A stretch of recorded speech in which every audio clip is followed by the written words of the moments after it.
अस्सलामुअलैकुम नाज़रीन, HRF news time के साथ मैं हूं किरण नाज। शामिल करते हैं आज की अहम खबर। अब खबर शामिल करते हैं कंदकोट से। HRF टाइम न्यूज़ के division bureau chief Syed Rashid Ahmed Shah gas meter की शिफ्टिंग के लिए रिश्वत तलबी गरीब शहरी का इल्ज़ाम।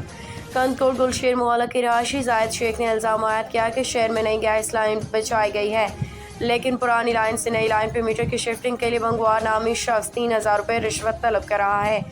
जायद शेख का कहना है कि वो गरीब और इतना रकम अदा करने से कासिर, मगर रिश्वत दिए बगैर मीटर मुंतकिल नहीं किया जा रहा।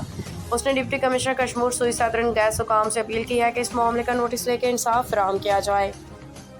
जो पिछला अशे केला दुका मादे का शेरेल भी नहीं हिरवा अरे हेते आयो बंगार पाड़े सान सरी किलोमीटर हनी ते माको कर दो 3000 रुपया मा गरीब 3000 कदो ने बाकी पई लेन मेहरबान के ठीके दी पंजो असा ये मेहरबान कर बिल क्लियर है ना बिल मुझे सवा क्लियर आ इंतजाम में छा चवण चाहता इहो त असां बिल जो हो चंदो 3000 माखे ॾे त पोइ असां खॾो हणींदासीं पोइ जातो हाणे मुंहिंजो पर मीटर लॻो पियो आहे, अर्शे लॻो पियो आहे।